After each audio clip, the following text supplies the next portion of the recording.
Praise the lord. 2 సమూయేలు 7వ అధ్యాయం 29వ వచనం. నీ ఆశీర్వాదం నుండి నా కుటుంబం నిత్యం ఆశీర్వదించబడును గాక.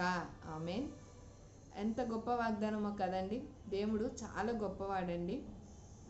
Today happy Christmas. ముందుగా మీ అందరికీ కూడా కృపా సన్నిధి ద్వారా హ్యాపీ క్రిస్మస్.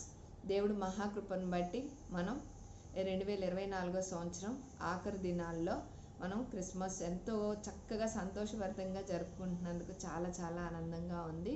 ఎందుకు అనంటే దేవుడు కృప లేనిదే, ఆయన ఆశీర్వాదం లేనిదే మనం ఈ రకంగా ఉండమండి. ఆయన నామానికే మహిమ, యేసు నామానికే మహిమ కలుగును గాక.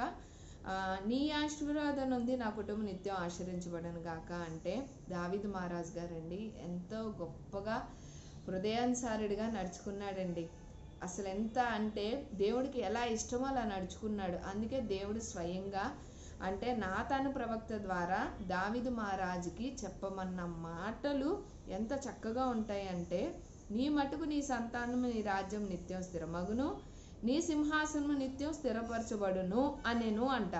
అంటే తనకు కలిగిన దర్శనం అంతటికి ఈ మాటలన్నిటిని చొప్పున నాతాను దావీదుకు వర్తమానం తెలియజెప్పను. చూసారండి, నాతాను ప్రవక్త ద్వారా దేవుడు దర్శనం ఇవ్వటం, మళ్ళీ నాతాను ప్రవక్త ద్వారా దావీదు మహారాజుకి ఇవన్నీ తెలియపరిచాడండి.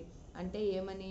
నిత్యము అంటే నీ మట్టుకు నీ సంతానము నీ రాజ్యము నిత్యము స్థిరమగును, నీ సింహాసనం నిత్యం స్థిరపరచబడును. అంటే ఈ వాగ్దానాల ప్రకారం ఎప్పుడైతే నాతాను ప్రవక్త గారికి చెప్పగానే దావీదు మహారాజు గారు అసలు చెప్పగానే ఏమని చేసి ఉన్నారో తెలుసా అండి? దావీదు రాజు లోపల ప్రవేశించి యెహోవా సన్నిధి కూర్చుండి ఇలాగున మనవి చేసెను, నా ప్రభువా యెహోవా ఎంతగా నీవు నన్ను హెచ్చించుటకు నేనెంతటి వాడను.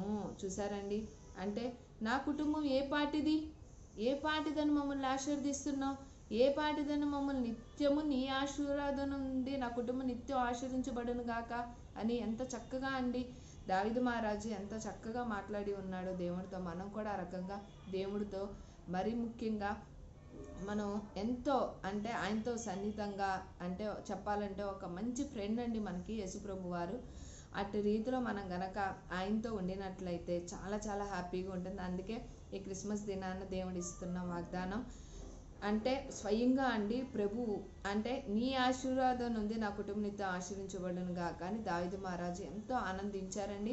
ప్రభువా నువ్వు ఆశీర్వదించావు అన్ని విషయాల్లో, 1, 2 కాదు, అన్ని విషయాల్లో కూడా నిత్యము అంటే నీ మట్టుకే కాదు, నీ సంతానమునకు రాజ్యమునకు నిత్యము స్థిరమగును, నీ సింహాసనం నిత్యం స్థిరపరచబడును. సింహాసనం అండి అంటే దావీదు మహారాజు గారు ఒక రాజుగా ఎంతో అన్ని విషయాల్లో కూడా తన పాలన విషయంలో, రాజ్యాన్ని అంటే ప్రజల్ని పాలించడం విషయంలో దేవుడు హృదయానుసరణ ఎంతో ఆనందంగా దేవుడితో గడిపాడు.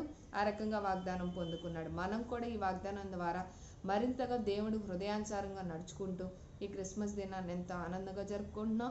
2025 నూతన సంవత్సరంలోకి అడుగు పెట్టబోతున్నాం. మరింతగా దేవుడి దీవెనల ఆశీర్వాదం పొందుకొని ఆయన స్వయంగా మనల్ని ఆశీర్వదించాడు, అందులో ఎటువంటి సందేహం లేదు. రుడిగా నమ్మండి. ఈ వాగ్దానం ప్రకారం 2 సమూయేలు 7:29 వచ్చిన ప్రకారం ఎంతో సంతోషభరితంగా మన నూతన సంవత్సరంలోకి దేవుడు అడుగు పెట్టడానికి ఇచ్చిన ఈ క్రిస్మస్ దినాన దేవుడిచ్చిన గొప్ప వాగ్దానం అండి. ఈ వెలుగు ద్వారా దేవుడు అనేక మందిని కూడా అనేక కుటుంబాలను కూడా ఆశీర్వదించబడును గాక, దీవించబడును గాక, సమృద్ధిలోకి సమృద్ధిగా అన్ని విషయాలు యేసుక్రీస్తు అతి పరిశుద్ధ నామంలో నడిపించబడును గాక. ఆమేన్. God bless you.